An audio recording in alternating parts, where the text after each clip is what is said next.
À toi ma mère. Deuxième partie. Femme africaine.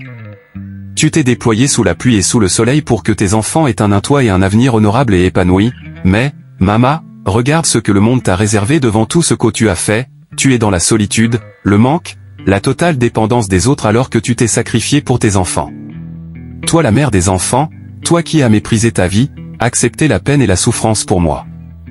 Tu as essayé tous les métiers pour nous sortir de la précarité, la couture, l'agriculture, le petit commerce. Grâce aux efforts soutenus, à l'abnégation, à ton courage et à ta crânerie, tu as réussi à nous donner un toit.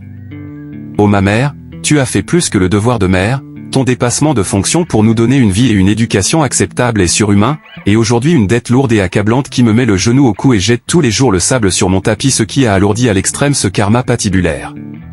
Je n'arrive pas à te donner une vie que tu mérites, une vie décente, les soins et les commodités pour apaiser ta douleur. Ma mère adorée, je voudrais juste te dire que ce n'est pas la volonté qui manque pour te donner une vie merveilleuse que tu mérites, ce sont les contingences de la vie, qui ne nous ont pas permis d'assumer ce devoir et de manifester toute cette reconnaissance et te redonner ton véritable statut de reine éthérée de l'îlot de Somwondlaloba, traversé par le cours d'eau Gombe qui continue à nourrir des plusieurs générations de familles Moussangandi ta mère. Tous les Logmalou te connaissent comme Kyuelebone, déesse de la fertilité, la matriarche des Ndo Génibé. Pour les Malimba, tu es une princesse des Malimba Mulamba Djodou, toi la gardienne du temple de Gombe de fille de Wonjiloba.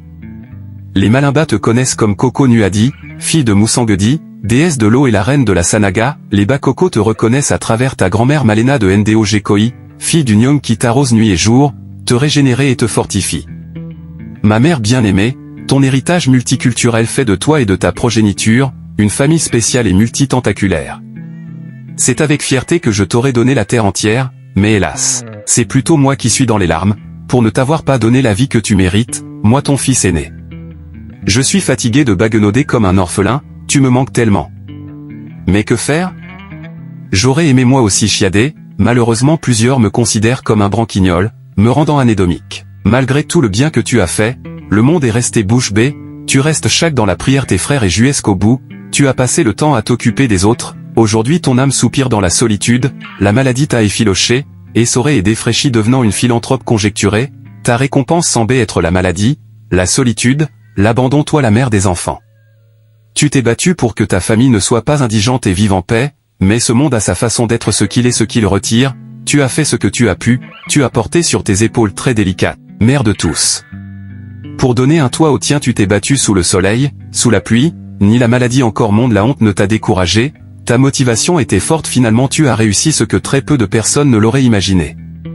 Maman tu es l'amour de mes rêves, il n'y a rien que je peux te refuser, car tu as tout fait pour que j'ai une vie heureuse et épanouie, malheureusement la volonté de l'homme n'est pas toujours celle de Dieu, c'est lui qui dispose de tout. C'est pourquoi ce poème représente pour moi, une reconnaissance de ta grandeur, et la gratitude et reconnaissance pour ce que tu as fait pour moi, même si on m'ajoutait un siècle je ne pourrais compenser tout ce que tu as fait pour moi, tu as été pour moi plus qu'une mère.